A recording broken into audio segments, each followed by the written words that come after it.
Good morning, everybody. I love when somebody I know knows me well enough that they say, "You need to talk to this person." When I met Elizabeth Davidson, it was like that. And when I meet somebody and we get along really well, it's one of those situations where you just can't stop talking. Elizabeth Davidson and I are so in alignment with our beliefs about health and healthcare that I thought it was natural that she come on to talk with you. Dr. Elizabeth Davidson has been a health revolutionary since she was 10 years old. For decades, she has been helping people solve unsolvable symptoms. Her latest project is building a new health-based healthcare system. Yay! And she's created a program for holistic health professionals to bring this vision to life. She's passionate about life, health, music, and skiing. She lives in a yurt in Vermont with her teenage daughter, Elena. Welcome, Elizabeth. Thank you so much for having me. And yes, I agree. It's always wonderful to get connected by someone that you really enjoy, and then like, you got to know this person. It's great. So thank you, Randy, for this connection. Yay! So tell us a little bit about yourself and how you came to this position about how you think about health and healthcare. Well, so I was a really sick kid. Like I've had a lot of chronic illnesses, autoimmune diagnoses, all that kind of stuff. And my chronic symptoms started when I was 4.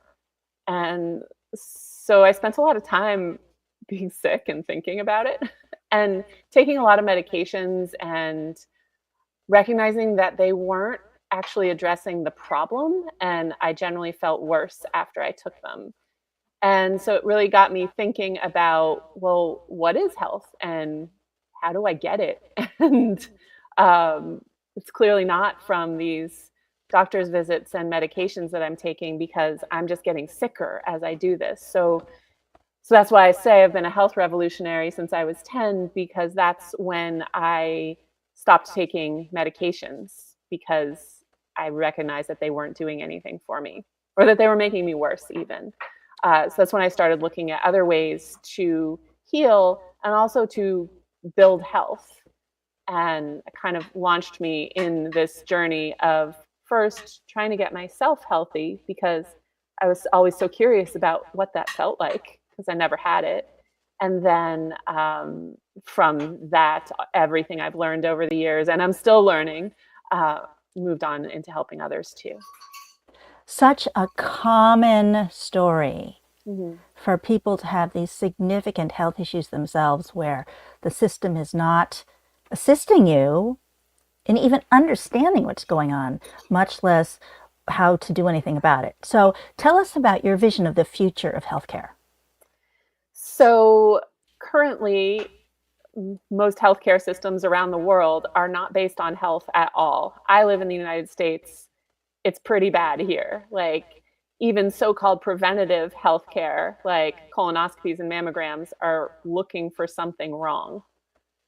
And it's all symptom based and looking at symptoms as bad and just wanting to get rid of those symptoms. And you go to a doctor, you might spend 15 minutes with them. They tell you what's wrong with you and give you a medication.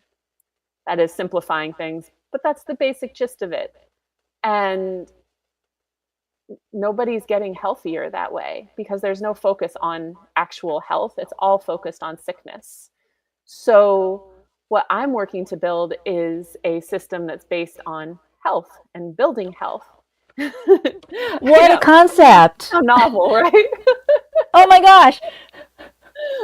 um, so, in my decades of studying health and how to build it, I've come up with like a progression of how to build health and put that into a program to teach people how to do it and to teach particularly health professionals how to help their clients do that. Because for a long, long time, I've been helping one person at a time, and it's just not moving fast enough that way. Like, Mm-hmm. I want to help bigger numbers of people.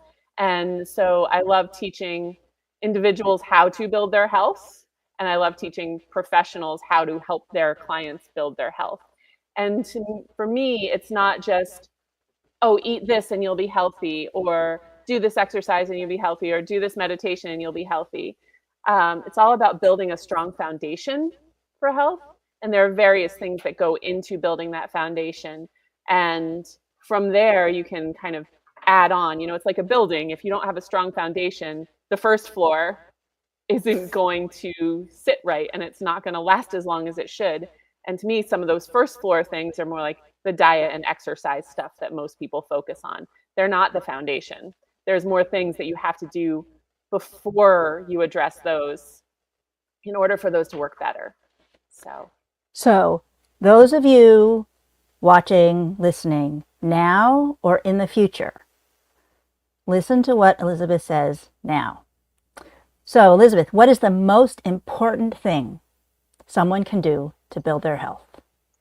The most important thing is to believe that they can.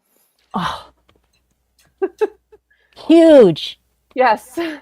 So our healthcare system basically keeps us in this sick mindset, like always looking for what's wrong.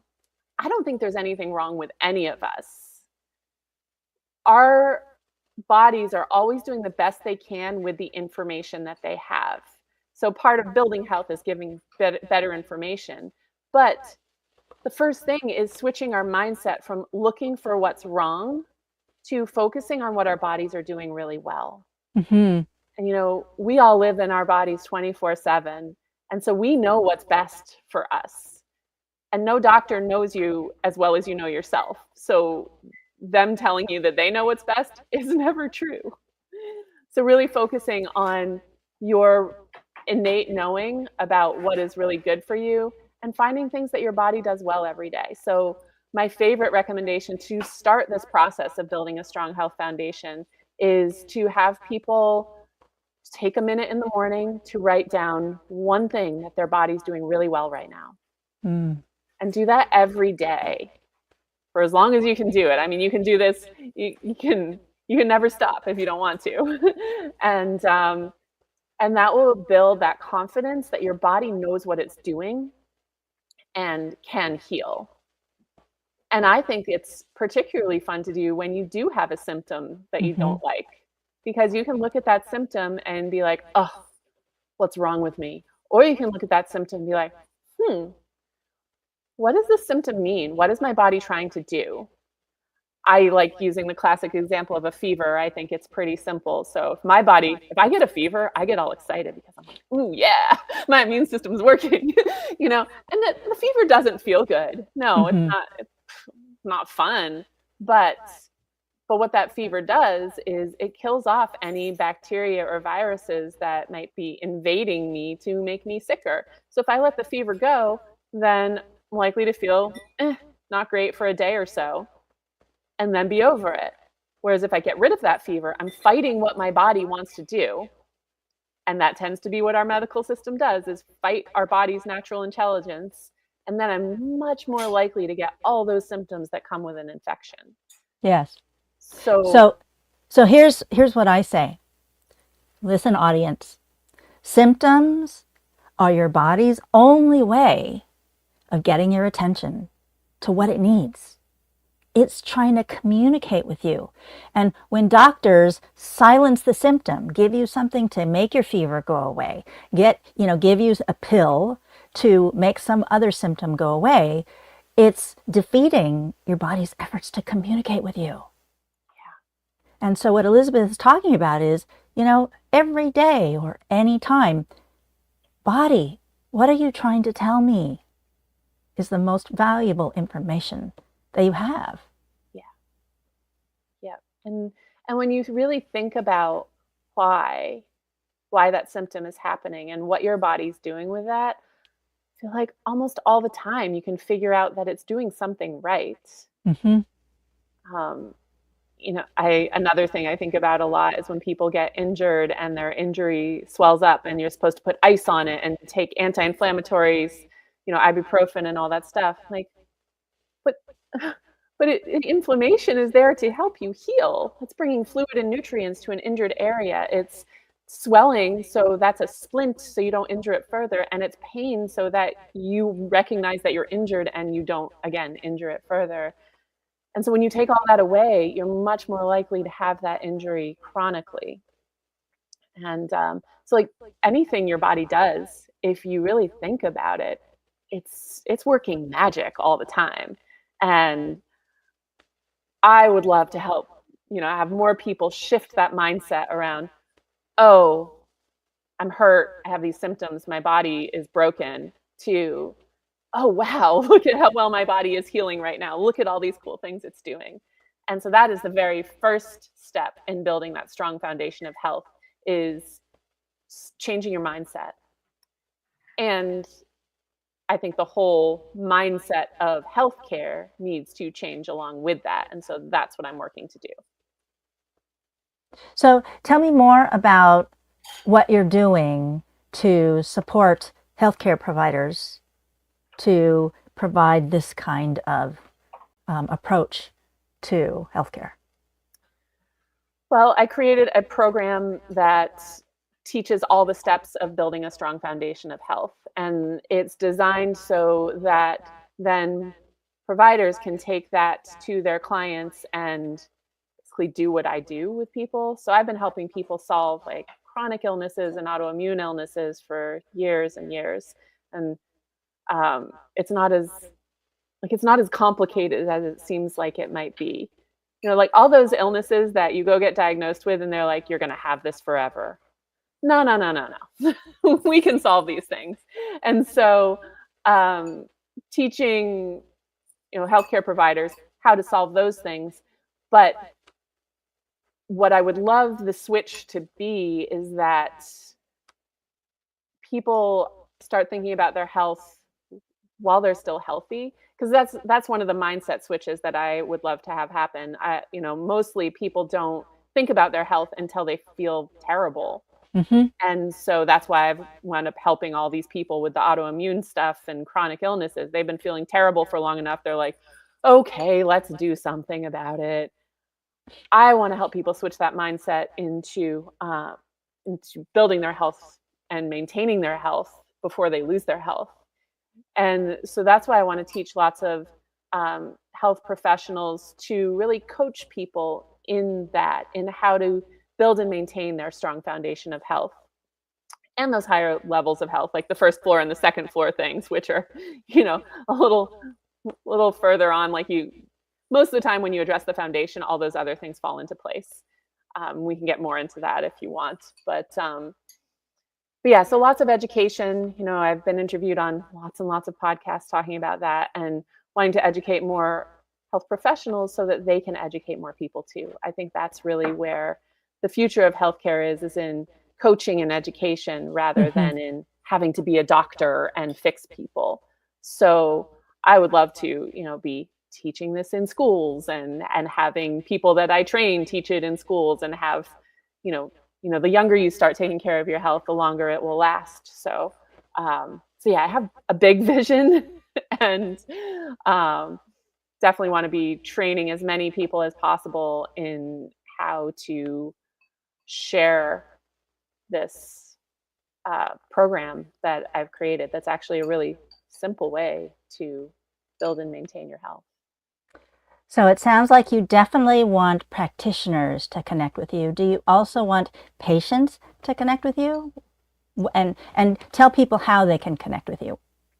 Yeah. So really, yes, having people who are already health practitioners connect with me is great if they want to add a whole other aspect to what they're doing, and be able to help more people in more flexible ways. Like, you don't have to be in person necessarily; you can be online and all that. But anyone, like, if people are interested in becoming a health coach, like, they could connect with me too, because you don't have to have any knowledge necessarily. You just have to have an interest. And if people wanted to, like, have me come teach to a group of individuals that are not necessarily wanting to be a health coach but want to grow their health, then that kind of thing too. Teaching opportunities are great. Um, Connecting with me is as simple as like sending me an email, which is really easy to do through my website, which is drelizabethdavidson.com. It's probably the simplest way. Perfect. I do have, I don't know where the show notes go here, but I do have some links to like, I have a freebie that's the 5 steps to building a strong health foundation. People go through that, they'll get that freebie and get contact info and get on my mailing list. So you can keep So Elizabeth is going to put those links in the comments below the video. Okay, I am. Right. Yeah, I don't do like official show notes stuff yet. Okay. So what last message do you want to leave the audience with?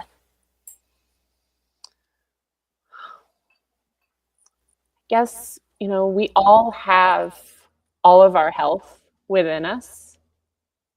And if someone tells you that there's something wrong with you, if you have some diagnosis or should take this medication and you feel like it's wrong, trust that, because our intuition is one of the strongest senses all of us have. And I know a lot of people will say, oh, I'm not intuitive.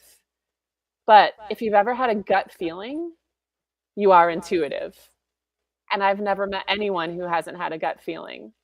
I have met people who haven't followed their gut feeling and have really regretted it.